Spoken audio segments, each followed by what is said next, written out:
aquí vemos que lo que habíamos manifestado anteriormente, que se controla con el movimiento de las barras. No, el agua dura es la que contiene iones calcio y magnesio. Y el agua pesada es la que contiene deuterio.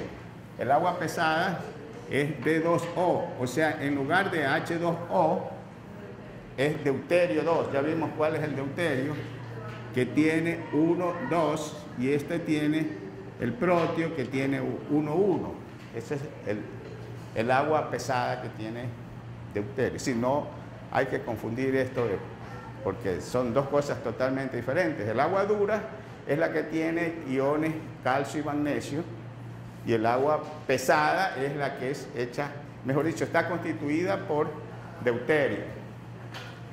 Ya, entonces aquí vemos que estaba el uranio, cuando es enriquecido, tiene entre el 5 y el 20%. Este es realmente el enriquecido. Y dijimos que el uranio normalmente tiene uranio 238, ya, o sea, y uranio 235. Pero en un kilo, por ejemplo, hay 993 gramos de 238 y apenas 7 gramos de uranio 235. Ya, entonces eso es lo que hay que enriquecerlo hasta que llegue a un 20%. ¿Sí? A ver, veamos la otra. Vemos los tipos de reactores nucleares. Ya ahora hay una gama grande, digamos, de reactores, ¿no? Por los distintos usos que se le da también a los reactores. Entonces hay reactores térmicos, hay reactores de agua ligera y reactores de agua pesada, que es lo que estamos nombrando, reactores de agua a presión. ¿Ya? Y estas son las siglas en inglés, ¿cómo se lo denomina? PWR, ¿no? Power Water Reactor. Ya, entonces, hay reactores de agua en ebullición, este es de Boiling Water Reactor. Veamos la otra. Ya, reactor de agua pesada, reactor de grafito y gas. El grafito también sirve para moderar los reactores.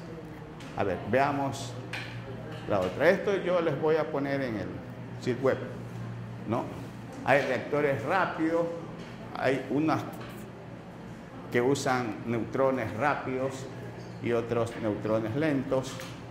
Y digamos, hay, no sé si se ve bien, hay pocos países, como dice aquí, que tienen centrales nucleares isoeléctricas con este tipo de reactores. ¿Ya? Hay reactores reproductores, es decir, que si se pone uranio se puede reproducir otro combustible, que es el plutonio. Entonces reproducen la cantidad de combustible.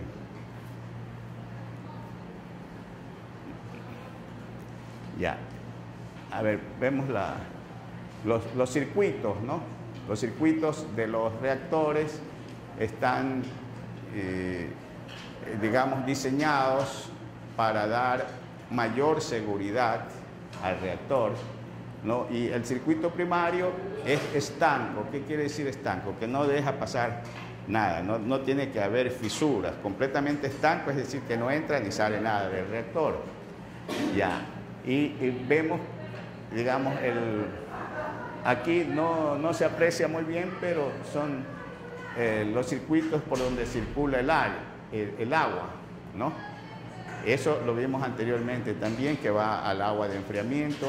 Hay un circuito que tiene agua que está a presión y ese es un circuito cerrado, y el otro que es agua a la temperatura normal o a baja presión, de tal manera que se evapora, y ese vapor es el que va a mover las turbinas. Veamos la otra. El circuito secundario, el vapor producido en los generadores se conduce al foco frío o condensador. Lo vimos ya también en una gráfica donde el vapor entra a la turbina. Ahí dentro de la turbina se condensa y esa agua caliente todavía es enfriada en la torre de enfriamiento, ¿no? Como vimos anteriormente. Ya, sistemas de refrigeración. Fíjense la cantidad de agua que se necesita: 44.600 kilogramos por segundo. O sea, son 44 toneladas de agua, un poco más de 44 toneladas de agua por segundo. Esto es lo que va a estas torres de enfriamiento. De todas maneras, el agua que sale de aquí es agua que sale no a la temperatura ambiente, generalmente puede salir a 50, 40, 60 grados, y esa agua produce contaminación térmica, porque el agua caliente deja escapar más oxígeno, ¿no? O sea, normalmente el agua tiene un contenido de oxígeno, que son 10 partes por millón, 8, lo normal es entre 8 y 10 cuando el agua está completamente pura, 8 a 10 partes por millón. Pero ¿qué pasa si se calienta el agua? El oxígeno sale más rápido del agua, y cuando no hay oxígeno no hay vida en el agua, ¿verdad? Entonces eso es lo que hay que cuidar en los ecosistemas. La seguridad en una central nuclear, ¿no?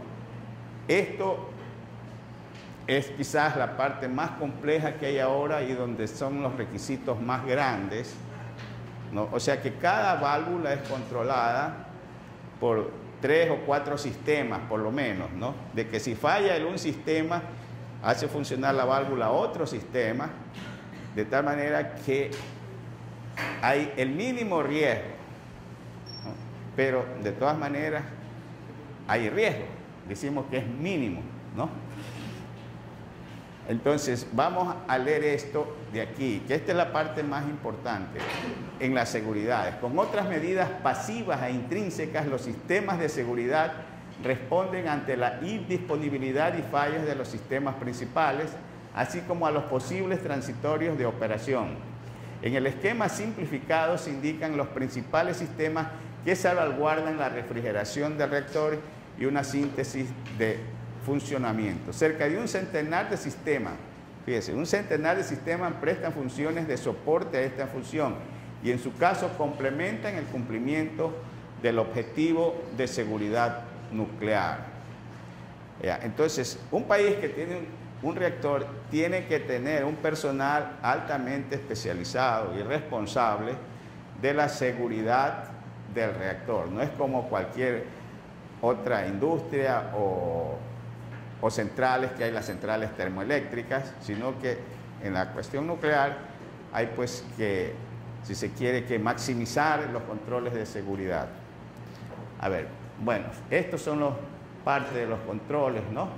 Que como ustedes ven son esquemas que ahorita no los podemos descifrar todos porque están muy esquematizados, pero ya cada sistema, como vimos en una diapositiva anterior, en el túnel del acelerador de partículas, si ven la cantidad de cables que hay, entonces eso es algo que para cada reactor es diferente y exclusivo, si se quiere decir. Bueno, veamos las otras. Ya, aquí hay algunos tipos de reactores. Esto los voy a poner en las diapositivas. No necesitan memorizar ni estudiar nada de estos tipos de reactores. Lo básico es lo que hemos visto. Eso sí tienen que revisar. Pero estos los voy a poner, pero no es necesario, porque son reactores que están en Argentina, que fue el primer país que puso un reactor nuclear. Y ellos mismos construyeron algunos reactores. Entonces, esto se refiere a esos reactores que ya tienen más de 50 años. A ver, pasen. Reactor argentino número 8, ¿no? O sea, son reactores que como experiencia en el campo nuclear sirven, porque un reactor sirve como modelo para construir otro reactor, ¿verdad? Entonces se ha ido avanzando. Ya en los países desarrollados no se usan este tipo. Digamos que eran reactores experimentales. A ver. Ya, veamos los reactores nucleares en el mundo. Ya, fíjense, esto es hasta el 2007. Ya, ahora hay unos reactores que se han construido, que se han incorporado, algunos de estos que aquí aparecen como en construcción, y otros que se ha detenido la construcción por el accidente que hubo en el Japón, ¿verdad? Pero miren ustedes, aquí 103 reactores Estados Unidos, Japón 55, y otro país que tiene reactores, la China, Canadá, 18 reactores, Francia 59. Francia hizo muchas experiencias con explosiones nucleares en el Pacífico, y en esa época hubieron muchas protestas contra las pruebas que se hacían en Atolón de Mururoa, en el Pacífico, porque contaminaba, se decía, las aguas, ¿no? Entonces se dejaron de hacer estos reactores. Ahora, es importante ver que en total había 435 reactores para el año 2007, con estos que estaban en construcción a más o menos 30, pero la primera ministra de Alemania, Angela Merkel, cuando se posesionó del cargo, como la energía es algo muy importante, ella mencionó este asunto y dijo que la veda que había de construcciones, es decir, que no se permitía ya más construcciones, tenía que terminar porque se necesitaba más energía, y se hablaba de que 1.200 reactores. Con el accidente del Japón se aplacaron las cosas, inclusive Venezuela tenía en proyecto construir un reactor y ya se detuvieron esas construcciones, tal vez para mejorar la tecnología, pero en todo caso sigue siendo una posibilidad de tener energía. Lo importante ahí es que hay que cuidar la seguridad tomando en cuenta todos los riesgos que hay. Bueno, sigamos la otra. Veamos el tokamak. Todos estos reactores que hemos visto son reactores de fisión, es decir, división de los átomos grandes a otros más pequeños. Pero la alternativa para tener menos riesgos y tener energía nuclear son las reacciones de fusión. Ya. Nosotros vimos que en cualquiera de los dos casos, tanto por fisión o por fusión, se desprende energía.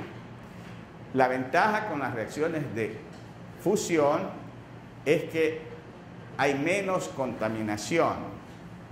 La desventaja es que para iniciar una reacción de fusión hay que emplear la fisión para alcanzar temperaturas elevadas, y también, si se quiere, la dificultad en tener materiales que soporten unas temperaturas elevadas, ¿no? De 10.000 grados, de 15.000 grados. Cada material se funden los materiales, ¿no? Entonces, ¿cuál fue la solución? Alcanzar las temperaturas que existen en el Sol, son algunos miles de grados solamente en lo que se llama la corona del Sol, ¿no? Que es lo que nosotros recibimos las radiaciones, pero al centro del Sol hay millones de grados Kelvin. Ya. Entonces, el tokamak es un reactor, vamos a poner aquí, ya, que usa un campo magnético para sostener un plasma, ¿ya? Es decir, el material,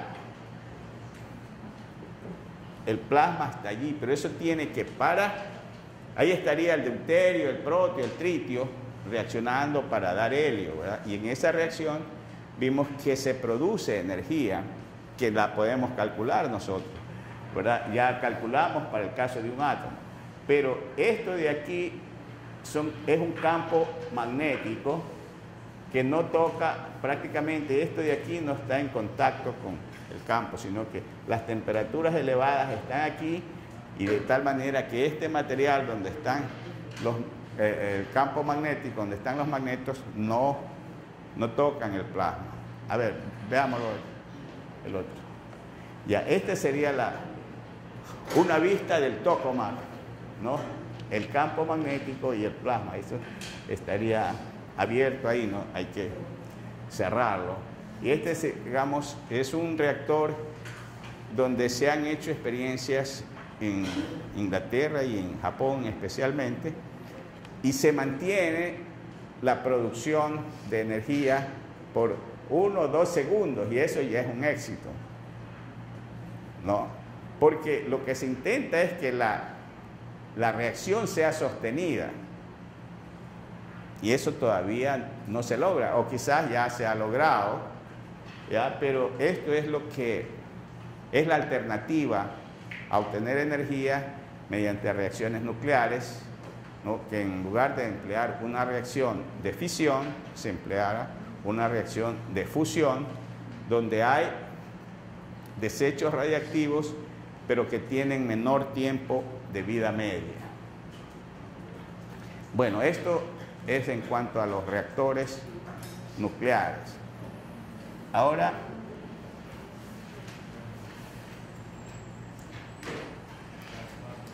vamos a ver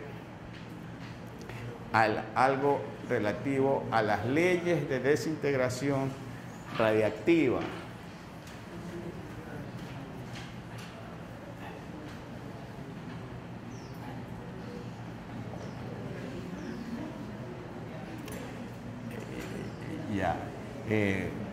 También debemos mencionar lo que es la desintegración,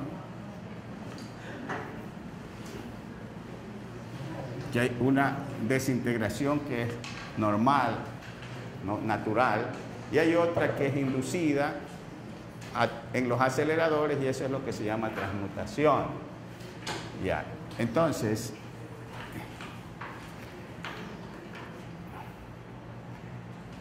cuando ocurre una reacción nuclear, hay desprendimientos de partículas alfa, beta y gamma.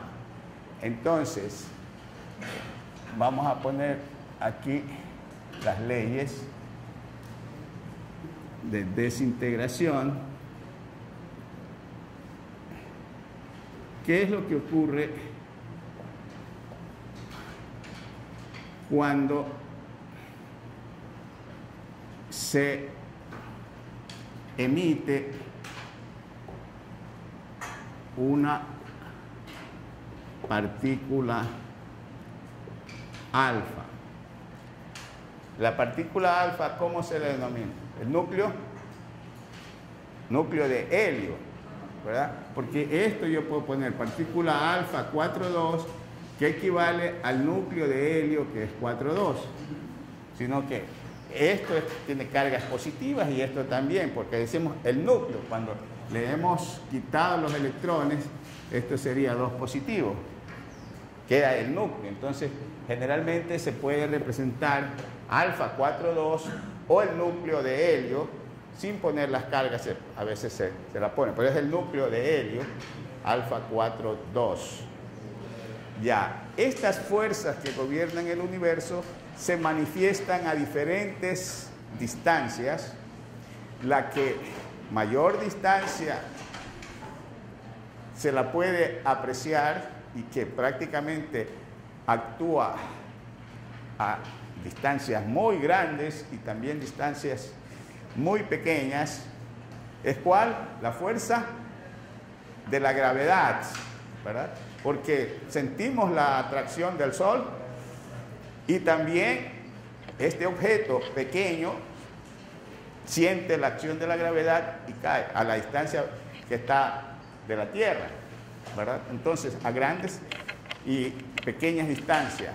La otra fuerza, el electromagnetismo, también actúa a distancias grandes y pequeñas, pero no tan grandes como la fuerza de la gravedad. Y la fuerza fuerte, ¿a dónde se manifiesta? Ya la fuerza fuerte se manifiesta en el núcleo del átomo, y habíamos dicho que al nivel del átomo, que las distancias son muy pequeñas, ya el mayor misterio que ha existido o existía es de por qué las fuerzas de igual signo se atraen, por qué se han agrupado los protones que tienen cargas positivas, por qué se han agrupado en el núcleo, si nosotros sabemos que las fuerzas de igual signo se repelen.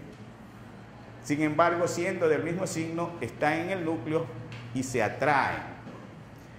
Ya, entonces, ese misterio aparentemente fue el motivo de estudio que ha dado lugar al desarrollo prácticamente de la química nuclear.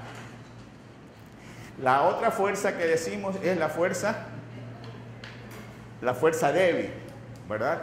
Y a la fuerza débil se le atribuye ¿qué? Las radiaciones electromagnéticas, ¿no?, que salen del núcleo, o sea, la radioactividad que se manifiestan con tres partículas, alfa, beta y gamma. Bien, entonces, esto que vemos de las fuerzas que gobiernan el universo son diferentes si estas fuerzas actúan, vamos a poner primero positivo y negativo. Estas fuerzas se atraen, y si tenemos fuerzas positivas y positivas, se repelen. Pero a nivel del núcleo, que las distancias son pequeñas, del orden de 10 a la menos 12, 10 a la menos 15 metros, ya estas fuerzas se atraen, mejor dicho, estas cargas se atraen, y entonces es lo que mantiene unidos las cargas de igual signo, o sea, a los protones.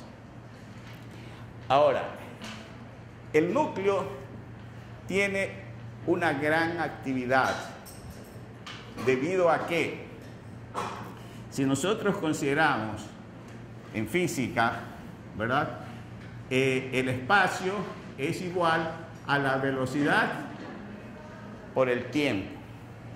Como en el núcleo del átomo hay distancias pequeñas y la velocidad es la velocidad de la luz, ¿en qué tiempo se están sucediendo estas transformaciones? Neutrón, protón, más electrón. Esto está ocurriendo en el núcleo del átomo, pero ¿a qué velocidad? Si nosotros vemos que la velocidad, vamos a poner 1 por 10 a la menos 15 metros, mejor dicho, el espacio, porque el tiempo es igual al espacio sobre la velocidad, o sea, este es el espacio, ¿verdad? Ya, al espacio sobre la velocidad. Y entonces, ¿esto a qué es igual? 1 por 10 a la menos 15 dividido para 3 por 10. ¿Cuál es la velocidad de la luz? 10 por 10 a la 8 metros por segundo. De tal manera que si esto es metros, 10 a la menos 15 metros, y esto es metros por segundo, aquí nos va a dar segundos, ¿verdad? Pero ¿cuál sería esto? ¿De qué orden sería? Si ponemos 10 aquí para 3, más o menos esto nos daría 3 por 10 ¿a qué? A la menos 24, ¿verdad? A esa velocidad se efectúan las reacciones dentro del núcleo. ¿Es fácil medir esa velocidad? No, nosotros hablamos de segundos para expresar un tiempo pequeño, de milésimas de segundo, o sea, 10 a la menos 3 segundos, pero 10 a la menos 4 segundos. Entonces ya resulta poco comprensible las reacciones que ocurren dentro del núcleo, ¿verdad? Entonces, eso es lo que ha sido motivo de investigación, y para ver lo que ocurre dentro del núcleo, para simular lo que a nivel cósmico ocurre. A nivel cósmico nosotros tenemos muchas partículas, neutrones, protones y todo, que interactúan entre sí. Y entonces esa acción o esa interacción que ocurre en el cosmos se la simula en un acelerador de partículas. Un acelerador de partículas es algo que, como su nombre lo indica, acelera las partículas. El primer acelerador de partículas, que fue el ciclotrón,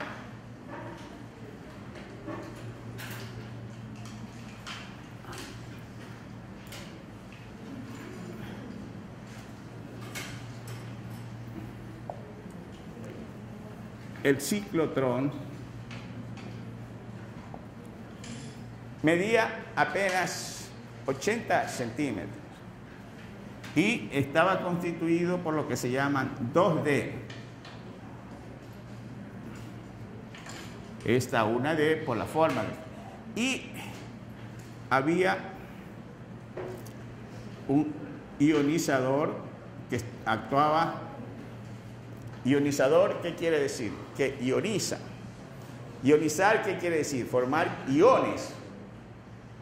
Y el ion que se formaba aquí era el de hidrógeno, es decir, este H con la fuerza del campo eléctrico se convertía en un protón más un electrón.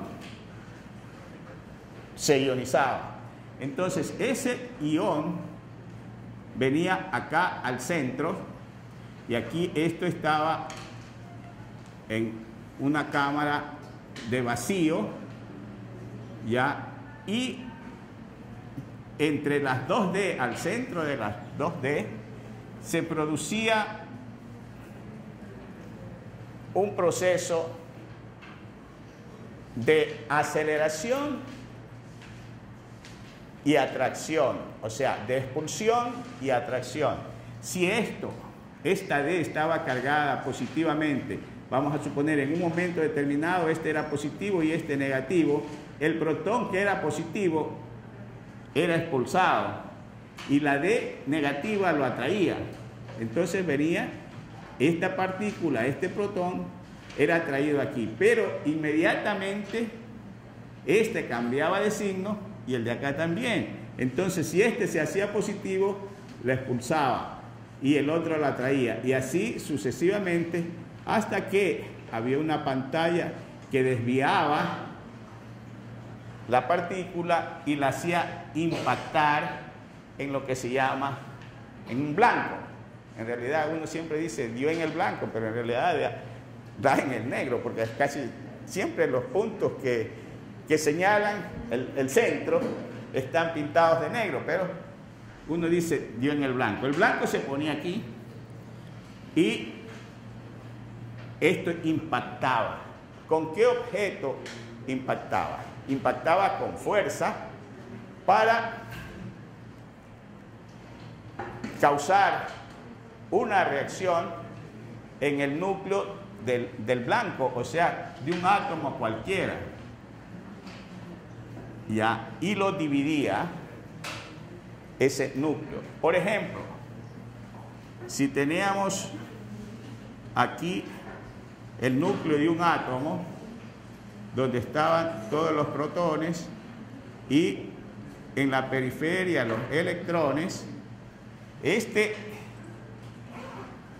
esta partícula que era como un proyectil con mucha energía tenía que llegar hasta aquí y podía dividirlo. Por ejemplo, si tenía 20 neutrones, podía separarlo en dos, ¿no?